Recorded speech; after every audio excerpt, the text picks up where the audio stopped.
millions and trillions and billions of people, and we're live. So everybody, hi, welcome to Python Monthly. This is the first Python Monthly meetup that we're doing.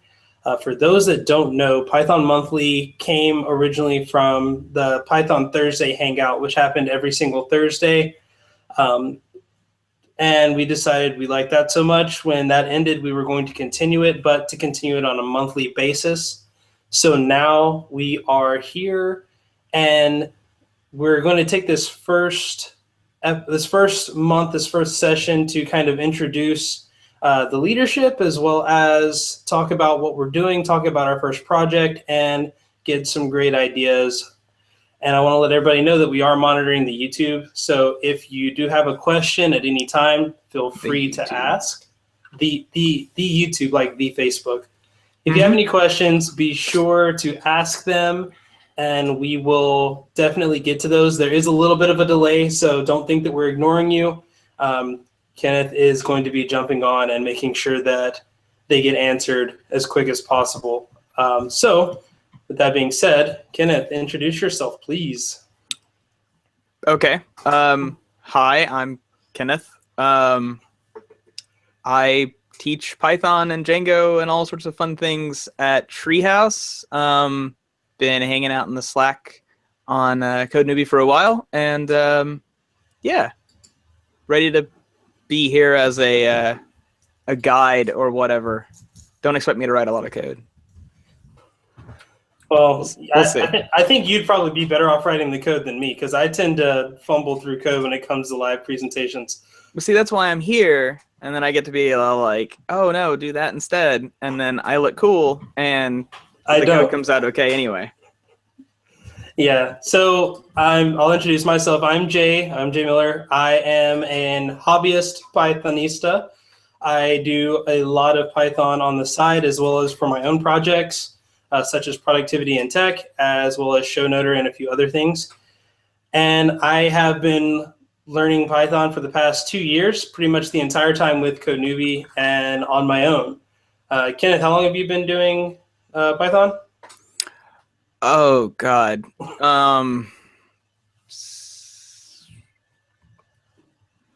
Let's see, my son's 10. 8-ish years? Okay. Yeah, I have to use him as a reference, because I'm like, he was like 2, and then, yeah.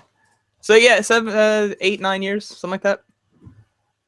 Nice. So we have both ends of the spectrum. We have the senior Pythonista and the more junior Pythonista, as well as someone who, I mean, you do a lot of Python for work as well. I mean, you're teaching it, so that involves a lot of writing and coding and everything else in that manner of using Python. Whereas for me, I'm not using a lot of Python for work yet. Hope to change that eventually. But I am using Python a lot. Almost, actually, I can say I am doing some Python every day, because when I do my podcast episodes, I push that to my website using Python. But we're not going to talk about that. What we are going to talk about is the first part of every session, which is a little bit of stand-up. So I kind of alluded to what I do and what I've been doing in Python lately. Like I said, with the podcast, I have built my own website using Flask, as well as MongoDB.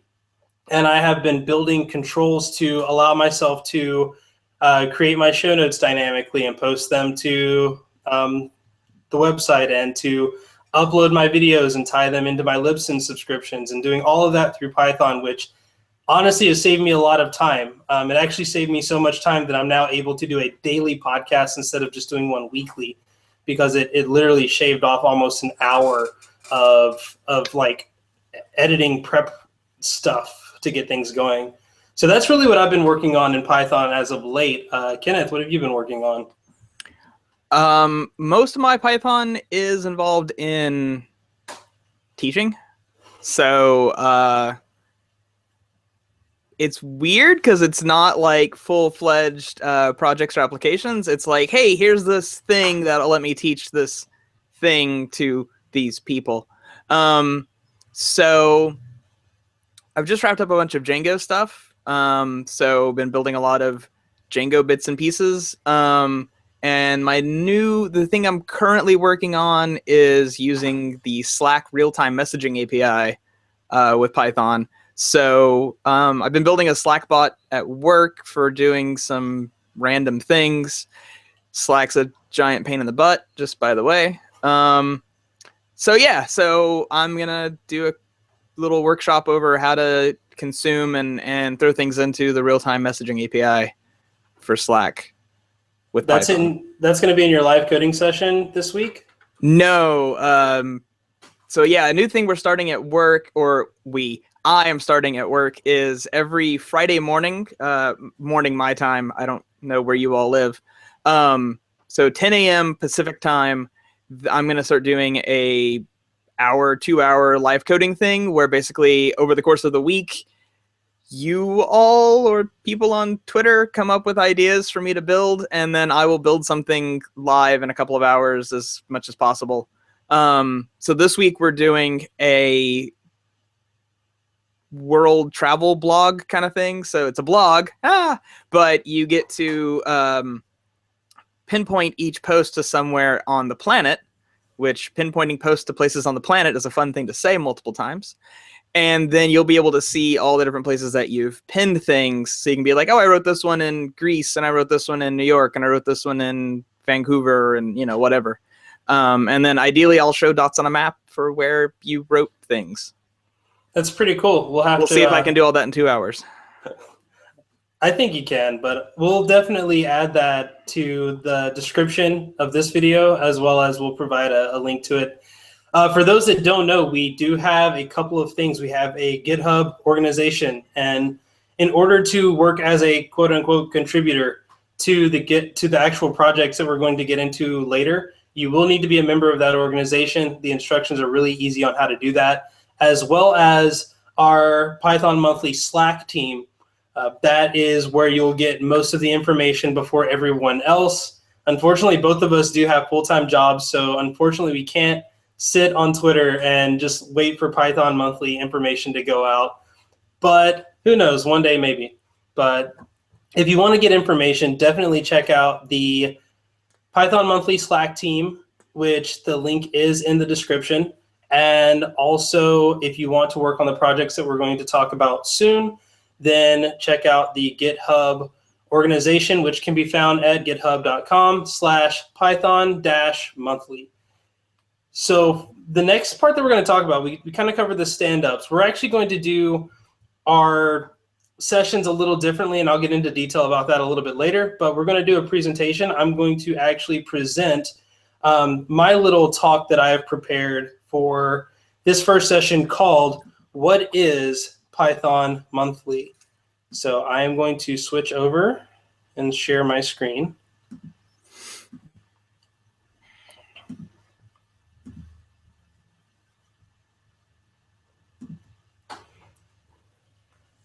So what exactly is Python Monthly? And for those that don't know, I'm Jay Miller, and you can follow me pretty much on absolutely every social media at KJY Miller.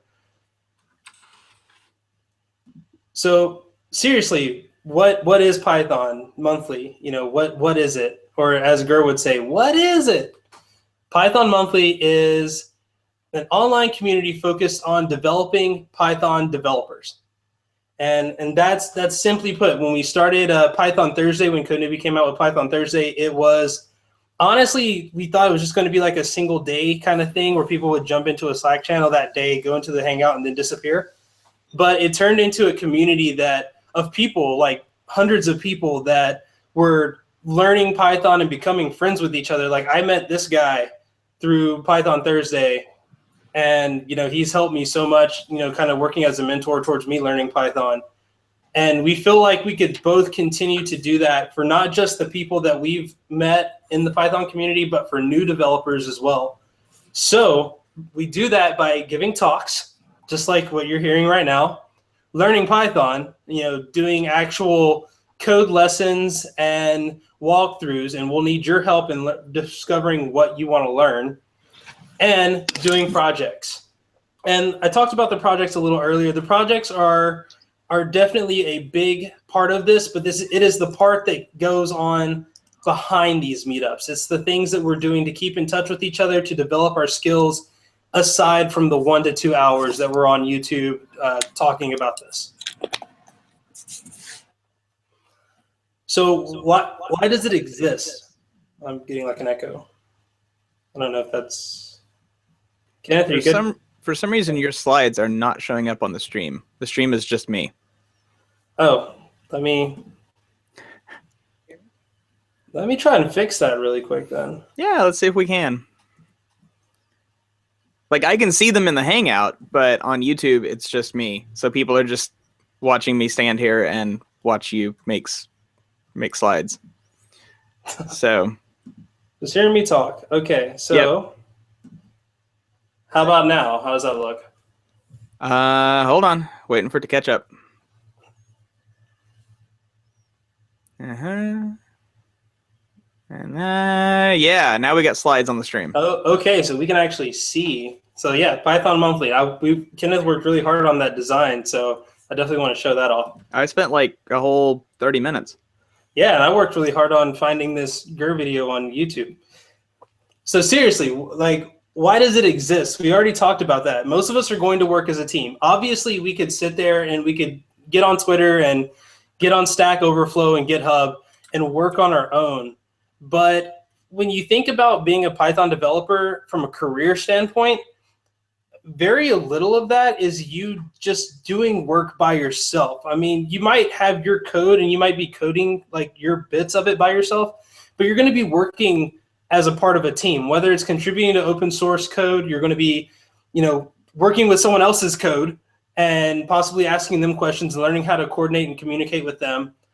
Or if you're working for a company as a junior developer or a senior developer, you will be working with other Python developers or leading Python developers as a project manager. So we figured if most of us are going to work as a team, let's practice it by doing these Python monthly events and projects and learning how we can learn as a team and operate as a team. So when does it happen? It's the first Thursday of every single month, and it's going to be streamed live on YouTube as well as in this Hangout. I think we had one more person in the Hangout. I'm sorry I didn't see who it was. So hi, welcome. And it's going to be at 6 p.m. Pacific time, or California time as most people say it, because we're both on that side of the world. And I have also given you the other times for some of the major areas of the world in case you were wondering how that relates to you. If you don't know where California is, maybe you know where the rest of these are, and you can see that. And if you don't have to memorize this or take screenshots, don't worry. I will also this link is actually already in the description, so you can always go back and view this slide anytime you want. So what does each meeting look like? Well, we're going to do a few things. The first thing we're going to do, just like we did earlier, is we're going to have a stand-up. We're going to see how everyone's doing. We're going to talk about, if there's anyone new, we'll talk about how far they are into Python and what they're currently working on. Maybe give a couple of tips, maybe some ideas if they're asking for them. And then we're going to do a lightning talk. Now, this is a little bit shorter of a conversation, and I'll get into detail about that a little later because I'm going to do a lightning talk, and then Kenneth is also going to do a lightning talk as we discuss the next project. And then we'll do some project talk, which will be whatever project we're working on. For this month, it'll be our Python monthly website. And for the weeks that we don't actually introduce a new project, we're going to try to do a keynote. Now, a keynote is going to be a longer form of a talk. It's going to be well organized. Actually, I mentioned all of this. Lightning talks, 5 minutes. Can be on any topic that you want. I'll come back to the keynote stuff in a second. But just be prepared to answer questions on your presentation, but it's fine to say, I don't know. Trust me, Kenneth makes me say I don't know a lot because he always asks these really weird questions, and I'm like, I don't know how to answer that. But there's nothing wrong with that when giving a talk. I don't know lots of things. I had to Google how to lowercase things in Vim a while ago. By the way, it's the lowercase u. That's how you do it. Now I know, because I did not know that either. So it's definitely okay to say, I don't know. It's also good to say, like, I don't know, but I'll look into it, and then get that person's information and let them know. Or if they know, maybe ask them the question, because sometimes some people will ask, like, how does it relate to this and this? And you can say, I don't know. This is my knowledge. What do you think? And don't say it like a jerk. Say it like you sincerely want to know their opinion, because that's how we learn. We learn from each other. So like I said, the keynotes are going to be a special guest brought in for a 30 to 60-minute presentation, or as in Kenneth, as he did at DjangoCon 2012, it was only a 20-minute presentation, but that's okay. We forgive him. But if you want to give a keynote, let us know.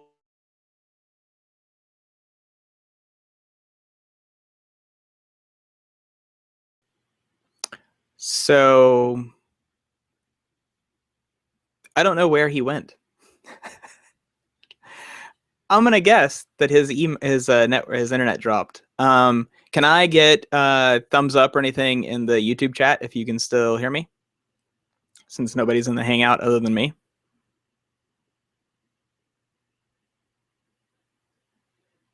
Ba ba ba da ba ba ba ba da ba ba ba ba ba da ba ba ba ba da ba ba. This is the fun thing about streaming these kinds of things, is you get to deal with the lag. I've got a face there from Ernesto. I'm gonna guess that is good to go on that. So one of the things that we're gonna try to do is have these lightning talks during each month's presentation, like Jay was doing just now, doing one about well, what Python Monthly is. So if you want to do a lightning talk, that's awesome. We would love to have you do one. All you have to do is let us know ahead of time. So sometime in the weeks leading up to the once a month meeting, go, hey, I want to give a lightning talk, and give us an idea of what you want to talk about. Now, if you don't know what lightning talks are, a lightning talk is a short talk. It's up to 5 minutes-ish. We're not going to like do hard cutoffs, but it'll be around 5 minutes. You don't want to spend a half an hour talking, but you know, if you're at like 7-10 minutes, whatever, that's cool. Usually there's no Q&A after a lightning talk, but we'll leave that up to you. If you want to do Q&A, we'll certainly let you. And so then after we do the lightning talks and we talk about the project and whatever, it'll just be people kind of hanging out and chatting for a while. Most of the chatting is going to be done online in Slack, not in the Google Hangout, just because not everybody wants to stand in front of a camera all the time. Saying as somebody who stands in front of a camera all the time. So Ernesto, is this mainly people from Operation Code or more about... I'm not sure what Operation Code is, actually. Are you talking about Code Newbie? Most of the people who are starting this are from Code Newbie. That's how we've all met each other and gotten connected and tied into each other, but it certainly doesn't have to be people from Code Newbie. You certainly don't have to come from Code Newbie. My microphone is a Rode Podcaster. There you go. Nice little profile of it. Yeah. Vets for coding using Slack. I don't know about that. I will go look into that though, because that sounds pretty awesome. I'm not a veteran myself, but I would love to help out if at all possible for getting people into that. At work, we used to have a project that was called Code Oregon, which was I think for people in Oregon, and a lot of the people who used that were veterans. So this is definitely something else I'd love to learn more about. Where is Jay? Let's see. You alive? So anyway, we need to build a website for Python Monthly. This is going to be our project for the next month or two. And so the way that we want to do this is we want to just try and do this as nice and simple as possible. We don't want to spend a ton of money. We don't want to spend a lot of time setting up hosting or anything. So we plan on doing this as a flat page website. So all the pages are just flat HTML, right? There's CSS, there's JavaScript, there's images, there's whatever we need, but there's not like a CMS hanging out behind it. So the code that we want to use for this is actually called Pelican. And so Pelican is a static site generator. And I'm going to just take over, because I don't know where Jay is. I'm going to take over, and I'm going to walk through how to install Pelican and what Pelican is. Is this Jay coming back? Are you back, Jay? You're muted. Okay, can you hear me? Yeah, we can hear you now. Wow, where did we leave off? Because I just kept going until you sent that message. I don't know. I don't remember where we left off. Flip through your slides, and I'll tell you when I see one I haven't seen before. Okay, let's see. That's fun. Live debugging. Yeah, Mallory, Pelican is awesome. There are a ton of really, really good flat page, static site generator kind of things. You'll see them listed as like static CMSs, static site generators, flat blogs, all this kind of stuff. They're all more or less equivalent. Some have a little bit nicer ways of doing themes or plugins, though. And Pelican's one that I've got some experience with, and it's really malleable. So it's kind of nice being able to use that. But we can totally use something else if we want to. And hi, Trey. All right, let's get back to Jay. I think you were on that one. I think you're on Lightning Talks, which I talked about. So I think people understand what a Lightning Talk is now. Awesome. Do they know about Keynotes? You were there. I don't know why you're using a talk I gave as a keynote, because I've not given a keynote. It was just a good example. I looked at it. It was nice. Okay. That's a long time ago. Don't watch that one. Yeah, and you don't have a beard, which I... No, that's from a long... I would have died. That was in DC in September. I would have died with a beard. I seriously... This is the only reason I picked this video to put on here was because you did not have a beard on it. And it was a good talk. Yeah, Ernesto, we will be doing group builds of code. I'm not sure how you got the link from Operation Code. Maybe they retweeted something. Oh, I sent it out. Oh, Jay sent it out. So Jay's involved in Operation Code, I guess. Yes. Yeah? Okay. I'm I work with the social talk at some point. Definitely reach out to me, please, on Operation Code, and shout out to all the people in Operation Code that are watching too. All right, so keynotes, like I said, that no one heard. A keynote is a longer form. Think of a lightning talk, but more detail, a little bit more information being presented, and a longer format, and also be prepared to answer a lot of questions. That's the one thing I've learned from like every keynote that I've watched. There's just always like a million questions at the end. And I think that that's really cool because I've learned a lot from watching all these different keynotes. But for this, we will usually determine who's going to give a keynote beforehand. Lightning talks, if you kind of have something, you can tell us, a few days before, hey, I got a lightning talk. Then we'll be like, cool, let's hear it. But for the keynotes, we will want to do something a little bit more scheduled because a 30 to 60 minute presentation, what you think might be a 30 to 60 minute presentation, may really only be 15 minutes or 10 minutes. I thought that this presentation was going to take about 20 minutes, and then in the end, it looks like it's going to take about 10 plus the extra 10 that I talked and no one heard me talk about. But if you do have an idea for a keynote, or if you want to practice, like if you're going to, we'll say Codeland next spring, and you want to do a talk there, you think you might be like a keynote presenter, and you just want to practice on us, you're more than welcome to. Just let us know by emailing us at info@pythonmonthly, or you can talk to one of us in the Slack team. I got to check now, make sure everyone's still there. Still, I'm like paranoid. So projects. We're here. Our projects are going to be hosted in GitHub. And if you don't know, you can find us at github.com/python-monthly. And they're going to be served using the Git branch workflow. I'm not going to talk about Git branch workflow because that is a talk all in itself. In fact, Saran Yitbarek, the founder of CodeNewbie, did a talk for the CodeNewbie on Git branch workflow, and I have linked it in this presentation, which will also be available to you by looking at the description in the video. We're going to work on one project at a time. Each project is going to take 1 to 2 months to do. We don't want to do really large projects because people tend to come and go. People will jump in and then fall off, and then things won't get done. We want to keep it short. 1 to 2 months is plenty of time to get a lot of things done. And of course, projects can build on top of each other. So the first project that we're going to be doing is the Python Monthly website. But Kenneth or Trey or someone may come up with a really great idea to add to the Python Monthly website. So for the next project, that may be an addition to a previous project. And we'll probably just use that same Git branch or that same repository and just keep building on it.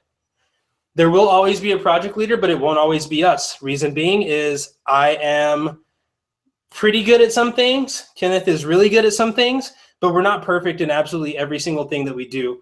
So why not let someone who might have a little bit more knowledge take the lead and be able to be that person who is answering the questions and giving the good direction. And of course, if you need help, you can always reach out to us.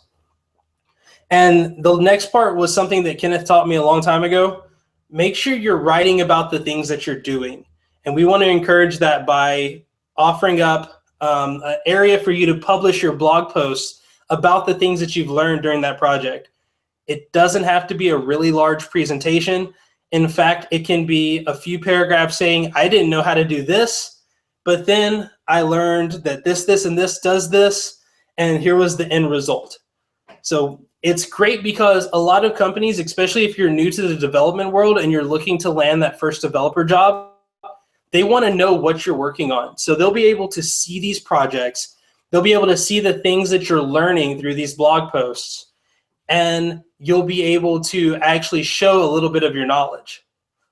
And then the last part is some of these issues that we'll bring up in the projects will be kind of a one-to-one relationship, one person per issue, but a lot of them will be one-to-many. And we want to do that because I might want to work on a feature and then Kenneth may want to work on a feature. Hey, we just created a small team and now we can both work on that feature. We can both learn and learn from each other and get something accomplished. And we'll let you guys figure out who's going to work with who. That's what we want to do. We want you guys to communicate with each other. That's why we have this awesome Slack team that we've built. So how do you join a project? It's really simple. All you have to do is first join the Slack team, and you can use this link, bit.ly/pm-slack-invite. And inside of that message, there's a little link that says, request an invite to the GitHub organization. And if you forgot to check the box, you can always message me in Slack and we'll be happy to add you. And then at that point, you'll join the GitHub team for that specific project. We'll go into detail about that after this presentation because GitHub has changed a few things and they've added some new features, and I actually really enjoy them. And then just check the project for tasks that still need to be done. The way that we're going to work on each project is there's going to be a milestone set for each period between this session and the next session. Inside of that session, all of the tasks in that milestone will be listed as GitHub projects. And they'll be listed in either to do, doing, or done. So you'll be able to see what projects are still available, what issues are still available. And then you can also provide comments, provide feedback, provide any info that you have. And you can just pick up a task and start working on it. And I just kind of addressed all of that right there. I'm seeing a lot of requests to join the, that's what these little blips are here. I'm getting a lot of requests to join the Slack community, and I hope the GitHub projects as well. That's really awesome. So this is going to be it for my first presentation. And if you have questions, of course, you can reach out to either me, Jay, or Kenneth at our first names at pythonmonthly.com. Or if you have any general questions about Python, you can also ask them in the Slack team. You don't have to they don't have to be just related to the Python Monthly project. They can be about absolutely anything. In fact, we're going to have a channel that's specifically for that project, so the rest of the Slack community can be about getting your Python questions answered and being able to share awesome resources and cool tips and tricks for other Python developers out there. All right, so now I am going to, am I still with everybody? You are. You're still Cool. here. Awesome. So now I am going to not show you my email. So, Jay, here's a question you might want to answer from TJ. What becomes of Code Newbie's Python Thursday? So the Code Newbie Python Thursday, I'm not entirely sure what the status is on that right now. What I believe is going to happen is that it will quickly disappear. Through some discussion, Code Newbie is now focusing their attention on local meetups just because it is easier for them to manage and scale on a leadership perspective. So we're kind of filling the shoes in for the Python Thursday guys. Unfortunately, we're not able to show up every single week. We can only dedicate ourselves to at least once a month as far as a physical meetup, but we will be available. Or sort of physical. Yeah, sort of meta digital physical meetup. But we will be monitoring the Python monthly group just as much as we did the Python Thursday. Basically, what we would hope is that the people in Python Thursday just move over to our Slack team, and we continue to treat it as if it was that exact same channel, but with a few more options. All right, so I am going to, again, share my screen. And hope I don't break anything this time. Why did it not work? There we go. So, and I don't know if I mentioned this, or I know I did mention it, but I don't know if you heard it. This presentation, there's a link to it in the YouTube descriptions. So feel free to always come back to it. If you ever have a question, like what did he say that one thing was, you can definitely come back to it. So we're going to talk about the first project that we have, and that is the Python monthly website. And it's simply just going to be a website that'll be the home of Python monthly. I'm not going to bore you guys with reading all of this. I just want to cover a few big points to it. Is we will be using Pelican that I know of for right now, unless we decide to change that, which then I just changed the README. And it will be hosted using GitHub pages.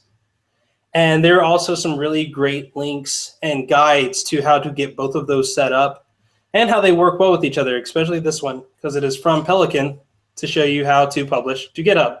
So, like I said before, in order to work on this as an actual contributor, which makes life a little bit easier because then you can have a branch specifically dedicated to just your stuff, you need to be a member of the Slack team, and then you need a request to join the organization. And then we'll be more than happy to give you contributor access. Of course, you can always just fork the repo and do what you want and then send us a pull request. You can do that. We'd prefer if you were just a contributor, and because it's a little bit easier for us to manage. Well, you'll still be sending us pull requests. Yeah, you'll still send us pull requests, please. And a lot of that is covered, as I mentioned before, in the, where'd it go? This video here in the Git branch workflow. We're home of the rebase stance as well. But I digress. I'm not really sure why I'm mentioning this, but I feel like I should. For right now, I've licensed this website under the MIT license, which means anything that's in here will be available for people to use for their own. Obviously, we'd prefer if you don't just like completely clone our website and confuse people. But if you want to use the code base, use any of the code that we're using to make this happen, feel free to. You can even use it to make money if you want. Just don't use it to like spam people or anything crazy like that. We beg. Just go read the MIT license. It's not that exactly. long. It's like really not that long. It's like 5 paragraphs. Actually, I think it's like less than that. It's 3 paragraphs. Okay. Even better. Yeah. Yeah, if you have any questions. So before Kenneth breaks into our tutorial, the last thing that I want to mention is figuring out how to navigate to the new areas of GitHub. GitHub just had GitHub Universe where they announced a bunch of cool things. I can't remember, were teams around before GitHub Universe? Yeah, okay. Teams have been around for a while. Okay, so the way that we have this set up is there's going to be a team for each project. The reason why we do that is so that you can be a part of the actual org and not be inundated with a bunch of notifications every time someone does something in a project that you're not working on. We understand that you're not going to be able to work on every single project, and we don't want to annoy you with every single notification. So in order to make this easier for you, there is a team called PM Website. Once you become a member of the organization, request to be a member of the team. I actually don't think you have to even request. I think just join the team. And from there, you'll get all the information that you need and only the information that you need. The other part is GitHub's new feature of projects, which I have lost. There we go. Projects are basically a new way to think about how issues are working. And the reason why I wanted to do milestones and projects is for that exact reason. It's still really new. A lot of people have used GitHub before. Git itself is already confusing at times. So to add something on top of it by saying GitHub and then GitHub issues and GitHub milestones and GitHub projects might make it a little confusing. So the old school way that people would do it is you would have a milestone, which we have here. And this is our November 3rd, 2016 meetup, which is our next meetup. And inside of that, there would be a series of issues, which we will define at a later time after Kenneth's really great presentation on how to get started.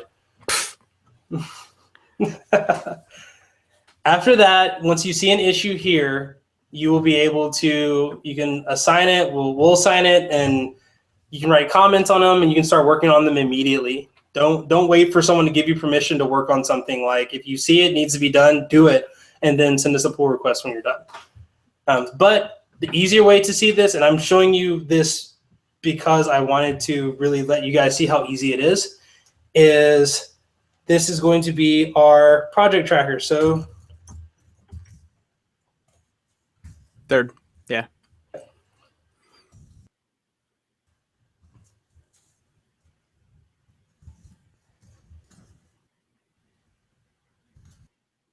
Should be done, hopefully. Oh, he dropped off again.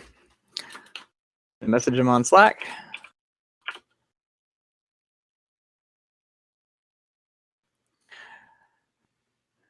So yeah, so we'll use GitHub messages. We'll use or GitHub messages. Wow, GitHub projects, GitHub milestones, all the little bits and bobs of GitHub in order to make the project as flexible and ideally seamless to work on as possible. Obviously, some of these things are new. We don't have a ton of experience with like projects, and not everybody's used to milestones, issues, all that kind of stuff. So if you have questions, be sure and ask us. We will happily tell you all about how to use GitHub stuff. You're back? I'm back, absolutely, and thank you for that. Apparently, I keep running into authentication issues. I don't know what that means, but I'm running into them. So, are you sure you're you? We haven't transferred any passcodes yet or anything. Yeah, I don't have two-factor auth on myself, unfortunately. That's trouble. Yeah. All right. So we were creating a new project. I don't know if everybody saw this part, but November 3rd, 2016 meetup. This project, or I shouldn't say the projects, the issues in this board should be done hopefully by the meetup time. There we go. And then you just hit OK. And then you get like this empty screen where you can then add columns. And we're going to add basically 3 columns for every single project. To do, doing, done. And then we'll create issues. Like the first issue is going to be resolved. That's updating. Yeah. You got to make sure you go to the right one. Little plus sign here. Nope, that's notes. It's the add cards button up in the top left or top right. Ah, I see that. You can also convert notes to cards, which is really cool. Okay. So you can either hit add cards here, or if you want to make a note and then further convert it to a card, it's up to you. I didn't know about that little bitty button over there, so I'm going to do it this way. Oh, because there are no issues available, so I think I have to do it the other way. So we'll do it the other way. And that's going to be get a hello world page. And Ernesto, thank you for subscribing. So then we add the note, and then like I said, if you see it, you're like, oh, hey, that's a good part. Let's convert it to an issue. Okay? And then now we have issue number 1, get a hello world page. So I'm going to go ahead and move this to doing because Kenneth is going to do this as soon as we're done. So let me go ahead, jump into this issue. And as you can see, it's the exact same as a normal GitHub issue. It actually is a normal GitHub issue. And of course, we'll do all the fun stuff. We'll label it as beginner friendly. And what is this, an enhancement? No, we'll just do beginner friendly. And since Kenneth isn't a member, oh, he is, there he is. Assign it to Kenneth. Oh, you can assign it to more than one person now. Yay. This tells you how little I've played around with GitHub issues because I don't work with a lot of people. We're going to change that.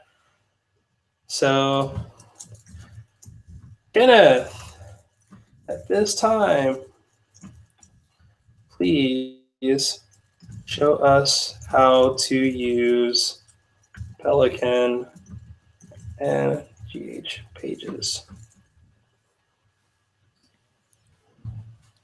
You're asking for a lot for, like 10, 15 minutes. But I will walk through how to start using Pelican. I'm not promising that it will be live on GitHub pages in the next few minutes, but I'm happy to show how to use Pelican. Pelican's pretty easy. So let's see. Let's do screen share. And let's do desktop 1. All right, so waiting for that to show up in the stream. It's nice that I can watch the stream and see if anything's showing up. So far, it's just me. Nope, wait, there's the screen. All right, cool. So over here on this side, I got Safari. And over here on this side, I got my terminal. So I'm going to hop into Tmux real quick, just so that I don't have to do a bunch of stuff to be able to move things around. And so all I've done here is I've just downloaded or cloned rather the repo, right? So one thing I want to make sure is that all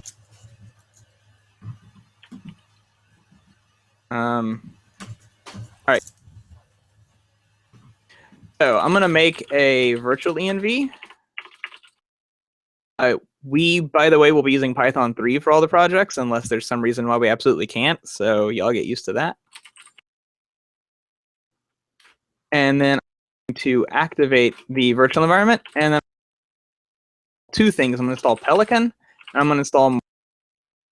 Now, one of the nice things about Pelican is that you can configure it to turn all sorts of different text formats into blog posts or pages. So it can handle restructured text. It can handle Markdown. It can handle, oh God, I can't even think of any others, but there are others. Yeah, my keyboard's going to do that. That's the fun thing about Hangouts. You won't have that problem on the stream. You'll only have that problem on Hangouts, most likely. Anyway, we'll find out. Okay, so I have Pelican installed, and I have Markdown installed. So I'm actually just going to run a command now that is Pelican quick start. And the nice thing is you just now follow the prompts. So I want to go ahead and make the website there. So the dot just means the current directory. The title of this website is going to be Python Monthly. And the author of this website is also going to be Python Monthly. The default language is going to be English. It's the only language I speak. So if y'all want to write in other languages, please do. I'm not going to specify a URL for right now, so I'm just going to say no. Article pagination, I don't even know what article pagination is. That's a good question. Let's just say yes for now. We're just going to leave everything as is. And we'll do 10 articles per page. So that's going to be for like the archive, the history kind of pages. You know, you go look through like, oh, what all did they publish in June? Oh, they published 5 articles, so it doesn't paginate. Time zone is not Europe, Paris. Time zone is going to be US Pacific. I don't know if it's US Pacific or if it's US Los Angeles, but we'll find out.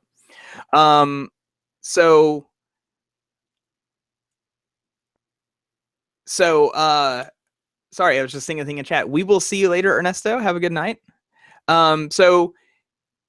Pelican can generate a fab file, which is for Fabric, which is sadly a Python 2 only way of doing like builds. We're not going to use that one. But a make file is handy. It can do the generation and the publishing for us. So we're going to say, sure, go ahead. And yeah, we'll go ahead and have an auto reload. Yeah, the text shouldn't be fuzzy unless you're at a small downscale. I am pushing this out at 1080p, so should be okay. Who uses FTP in this day and age? No. No.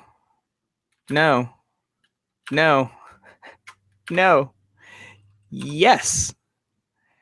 Username.github.io. I'm going to say no for now. Okay, so let's look and see what we have now. Now we have a whole bunch of stuff. So you can see that, I don't know if you remember, but before we had the git ignore, we had the license, we had the readme, and that was it, right? We didn't have anything else. So at this point, Pelican has generated a whole bunch of stuff for us. It's given us a page, or sorry, not a page, a install of Pelican. But now we have to create all the other stuff. So I think Mallory and Jay are both right, and that we have the wrong time zone in there. So I'm going to go ahead and change that. And that should be inside Pelican conf. And it is. So let's change. And so if you look through here, you can see there's a whole bunch of different stuff for like how to configure your thing. This blog roll here, you'll see that these show up as links a little bit later on. The social lets you put in social links, like, you know, off the Twitter or whatever. We'll deal with all those later. So, reason why I use tmux is so I can do that split right there. So I'm going to run this develop server. Start.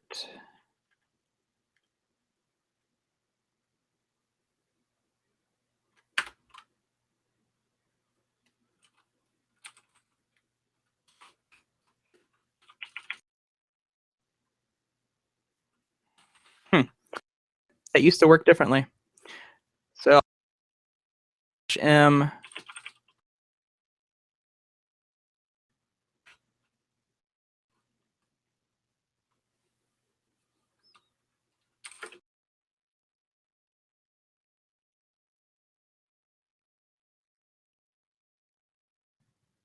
not listen on port 8000.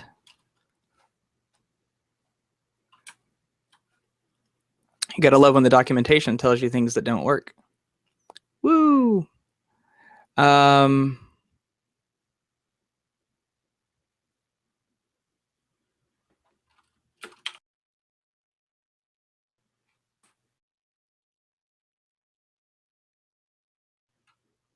right.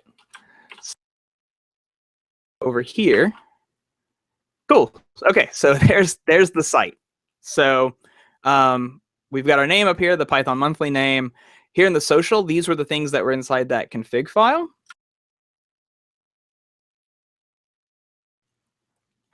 So you can see here it has the these 2 social lines, and so those are both right here.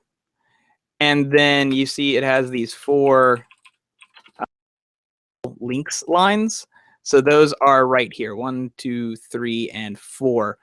This is all controlled by the theme and also by these settings files. Unfortunately, you kind of have to deal with both of these things, but there's stuff in the settings that just renders out whatever's inside the links and whatever's inside the social.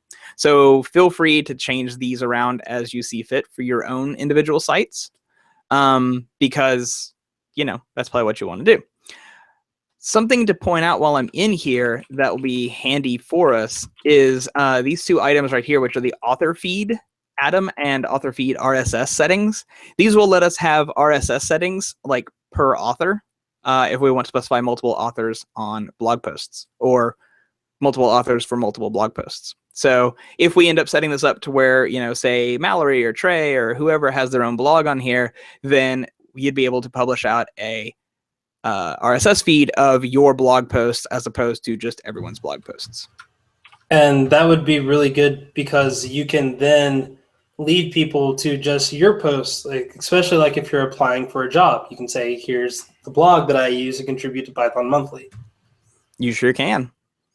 Ideally, we'll set up a bunch of other stuff on here as well. But yeah. So the feed just went dark. Jay? Oh, it's just an ad. We're good. It was an ad? I guess. I don't know. It was something. The I live went out and then the live came back. I know when I had my little, I had my camera muted and it has the Python Monthly logo, which is black on a dark gray background. So yeah, that may have been it. All right. So, let's talk about how to make a blog post because that's something we're all going to have to know how to do. Now, Pelican has an idea of two different things. It has the idea of a post of content, and it also has the idea of pages. Pages are like static pages on your site. So those pages would be, like your about page or your FAQ or your contact us kind of page. The content, the blog posts would be, blog posts. Okay. So blog posts are always created inside of this content folder. So right now there's nothing in there, but inside content is where you'll put all of your content. So let's make a new file here that will. The MD stands for Markdown. This is how Pelican knows what your file is by the file extension. So the first thing we do, Pelican's blog posts are a little bit weird. Its pages are a little weird too. It's actually a mix. So your content is going to be in Markdown, but the very top of your file is in YAML format because the entire file is actually processed as being YAML. So we can add some tags here at the top. YAML is similar to JSON, but instead of having to be inside double quotes and inside of a JavaScript dictionary or object, it's just kind of out in the world. So we'll do a title.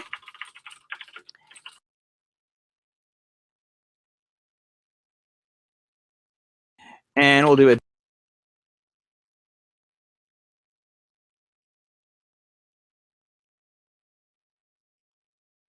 so we'll do a date. And so today's date is 10/6,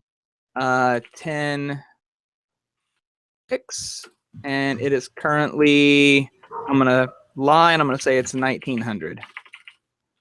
That's enough. And category is just the category that your blog post belongs to. I do believe you can specify more than one category, but let's not worry about that for right now. I'm just going to make one, and we'll just call it general. So then down here, now that you're outside of YAML, this is where you actually get to put in your blog post. So I'm just going to type some stuff.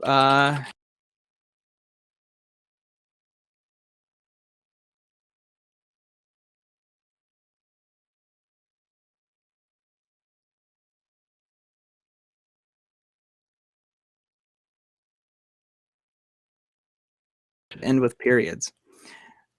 Okay. Oh, look at that. Unknown time zone error. It doesn't know what US Los Angeles.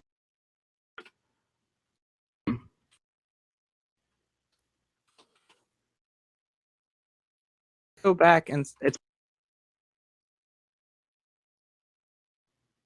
That's it. All right. So because we have the server running down here at the bottom, this should automatically update. And there it does. So here's the blog post, which is the Hello Python Monthly World. If I click that, I see just that blog post. And if I look over here at By Python Monthly, these are all the posts by that author. You can see that if you check out the URL, which is currently /author/pythonmonthly.html. If I click general, then I see all the blog posts that are in general. So just to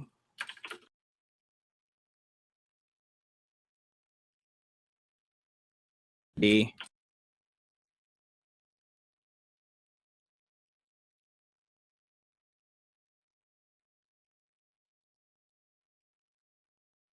off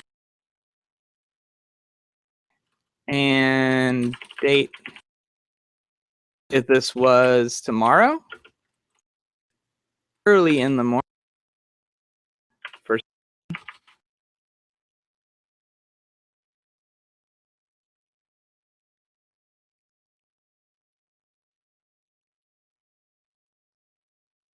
an amazing blog post, Kenneth. Great job. So if I go back to the front page, I see both blog posts. So I see GitHub listed here, and then other articles is the Hello Python Monthly World. If I click on Kenneth, I only see the GitHub one. Actually, let's change this. So instead of tool,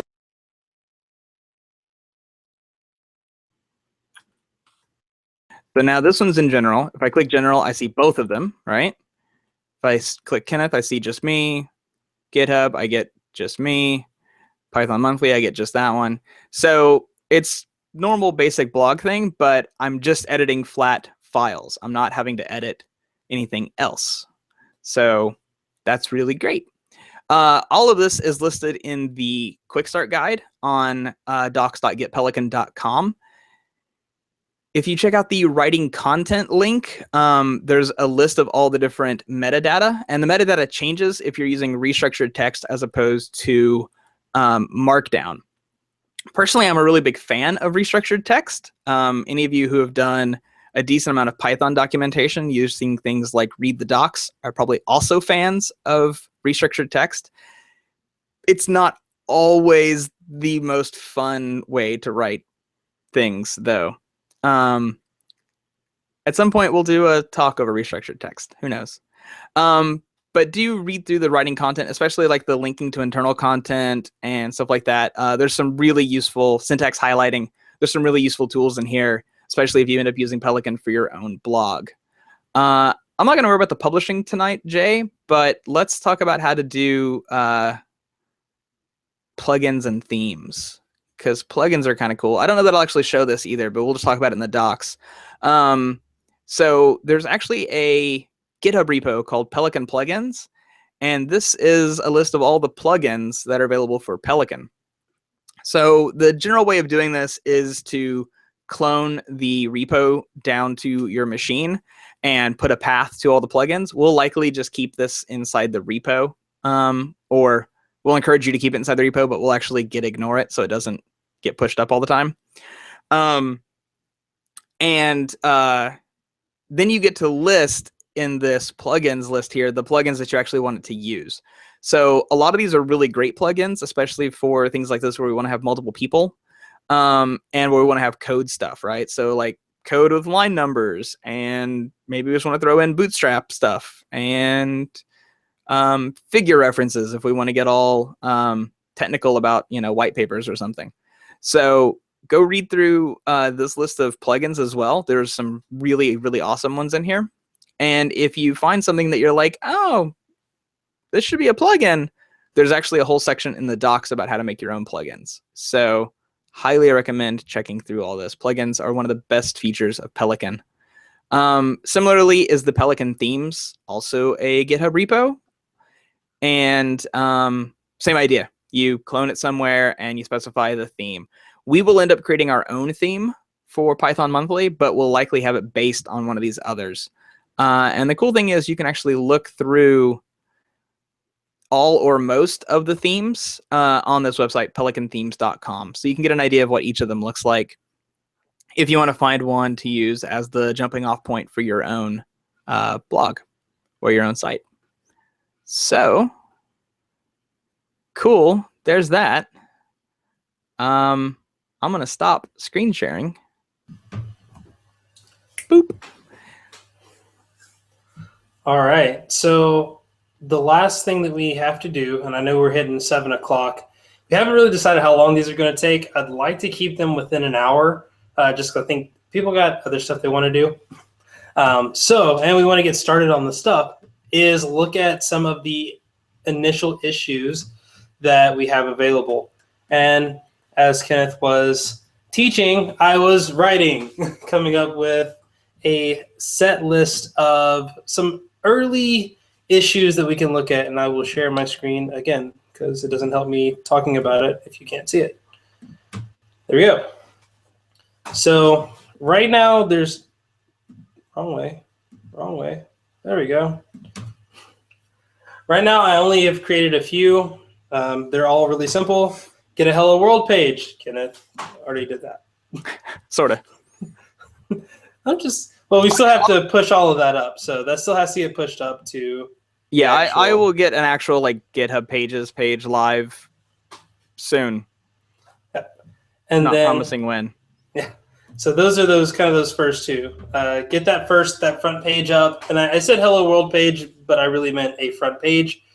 And add hello world to the GitHub Pages. For those that don't know how GitHub Pages works, with sites like, or with static file generators like Pelican, you can actually host your website directly from GitHub.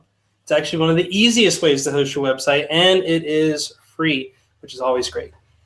So we will be doing that. And I think there is a guide that GitHub provides that can show you how to do that, or at least how to do the static site portion of it.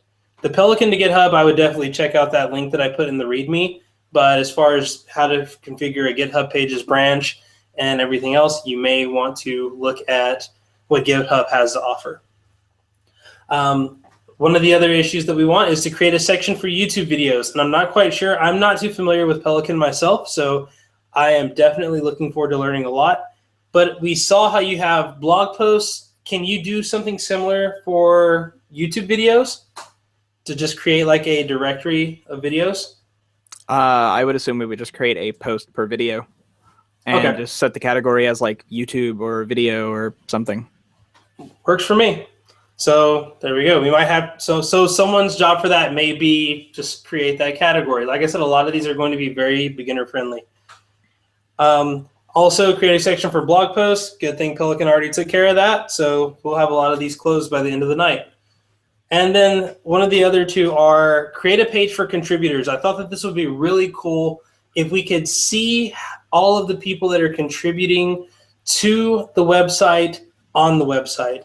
Now, obviously, the easy way to do that is to create a static page and just add the names as more people join. I mean, that could also be a great way to do your first pull request, is to add your name to that page and then do your pull request.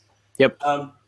I think that will probably be the way to do it. If you want to get really cool with it and start like looking at the GitHub API and doing crazy stuff with GitHub, be my guest. That's why we do this. This is why that's like the definition of why we do open source things. There's one way to do it. There's a million ways to do it.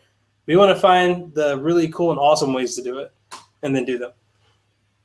And then lastly, like Kenneth alluded to earlier, create a design for the website. Obviously, this is going to be a group project. People contribute ideas, look at base themes that you want to tackle, and do as much as you can. If you're not the greatest at Photoshop like I am, I'm not that great at Photoshop. I'm really bad at it. I'm pretty bad at pretty much all things design. But I can look at themes really well. So I might be looking at themes and say, hey, what about this one? And then have people leave comments. Kenneth, can you think of any other initial issues?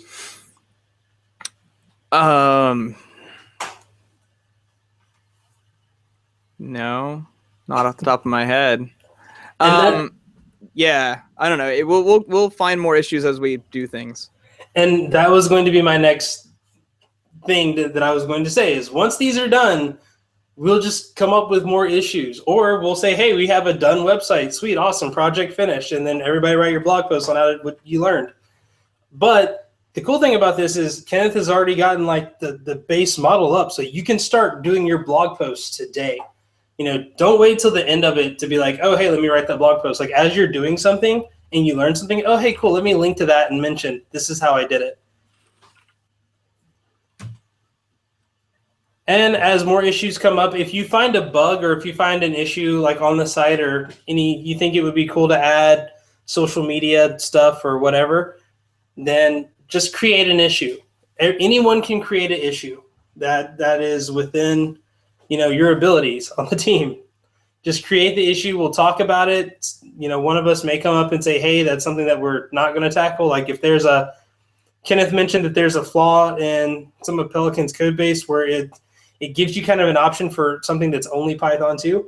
We're not going to tackle that, at least not in this project. But if you want to write it down, write it down. We are not going to port Fabric to Python 3. Knowing the person who created Fabric and who gave up on the idea of porting Fabric to Python 3, I don't think that we're suited to do that either. And I'm going to have to let Jay know that he just dropped off because he doesn't know.